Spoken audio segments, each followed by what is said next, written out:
Alright, hello, today's video journal day 134.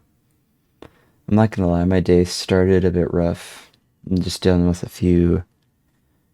There's a more personal issue that I don't really want to talk about on here, but that's mainly what it is. I'm going to talk about most everything else mental health related, but this is a little different. I've just been working really hard too. Like, I'm still working like almost every day. I don't feel like I really get like much free time anymore because I gotta like every stream I gotta edit 4 hours, but I mean that's part of the growing process.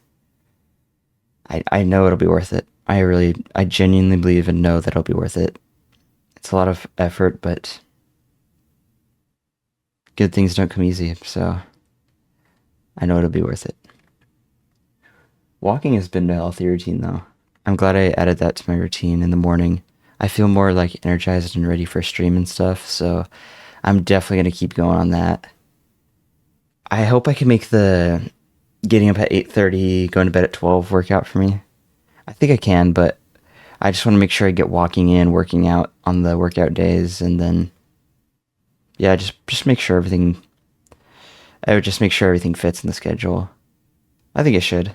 All I gotta do before stream is like eat, and then walk. I would prefer to shower after I walk, but that's not the biggest deal. I could just shower after stream. So I might do that at first, and then if I end up figuring out a way to fit showering before stream, I'll definitely do that instead. Because when I'm done with stream, I just want to focus on editing and getting all that done. My prompt for tonight was, what was the most challenging part of your day? And I would honestly say entertaining stream. It's it's kind of hard for me because I'm still trying to figure all that out. I don't know. Like I really am starting to become more, like, I guess as you record yourself, you become more aware of yourself. I have to look back at the recordings because I have to edit the videos. And I don't know, my parents always told me that I'm quiet, but I'm really starting to see it now. And it's now that I'm seeing it, it's bothering me. And just, I don't know, sometimes I feel like I have just weird quirks. Like I noticed one, I'm gonna have to see if this is like a reoccurring theme, but I noticed like, I think I've noticed at least one, maybe two clips where I say something and then like whisper it under my breath. I didn't even realize I did that. It's just, I guess it's just one of those like things I was kind of just unconscious of, not really aware that I'm doing. But I think I guess I do that a little bit. I didn't realize that, but I should see if that's a reoccurring theme. I'm gonna be watching over my videos a little bit more and seeing if that keeps happening. But I will say I am seeing improvement. I think I'm noticing I'm at least able to start. I'm getting to the point where I'm usually able to at least commentate over the gameplay, which is really nice. That's good. I really am noticing that I'm slowly building the skill. It's gonna be hard. I mean that's I think that's just one of my like, I think communicating effectively, and I think, sorry, communicating effectively are some of my biggest issues. And I think part of entertaining is communicating, and communicating can also, I think communicating in a way also ties in storytelling.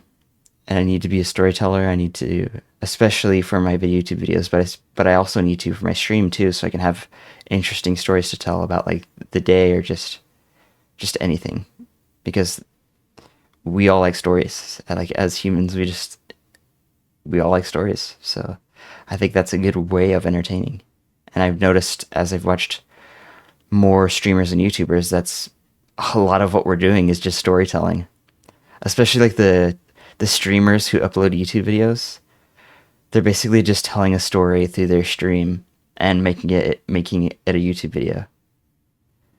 Like a lot of Pokemon YouTubers will play a game on stream and then they'll just tell the story of how it went, which is what I'm kind of planning on doing. And it's like, yeah, storytelling is like everywhere. I'm starting to realize like how that's just like everywhere, all over like content creation in general. I have also noticed it with shorts.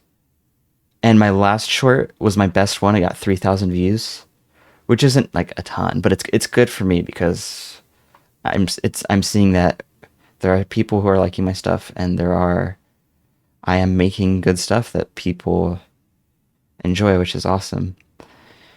And I know that's going to be slow progress, but I think one of the big things I have to do is start storytelling more. Because I realized with my short, I mean, technically there's kind of a story there, but not really.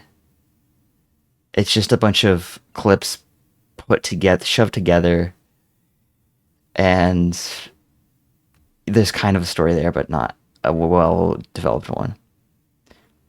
And what I've noticed is a lot of the Pokemon YouTubers and like streamers that I watch, they will have YouTube shorts and they will actually have like themselves being like, hey, this crazy thing happened on stream.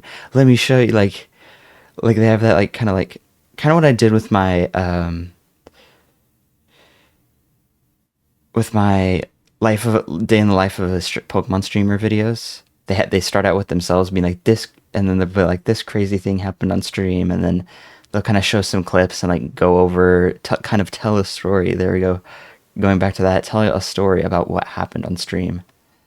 And so my next short, I'm gonna try to recreate and do some of that because I think that's what's lacking in my short. I think the big thing lacking is that there's no storytelling to it. And I think if I did that, that would be very beneficial for me. Another thing I heard that shorts under 30 seconds don't do as well.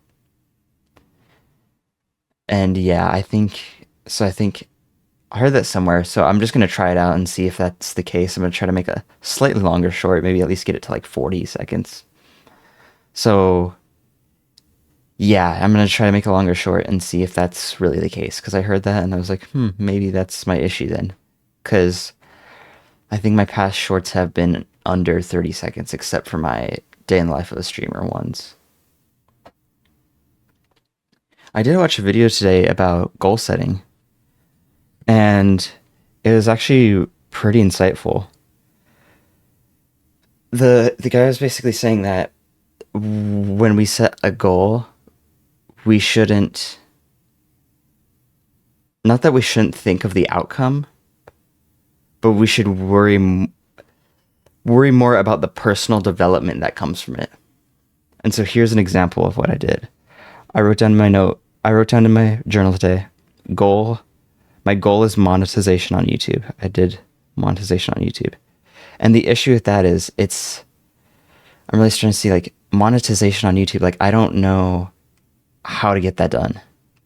Like there's viewers, there's people. I don't know if they're going to watch the videos.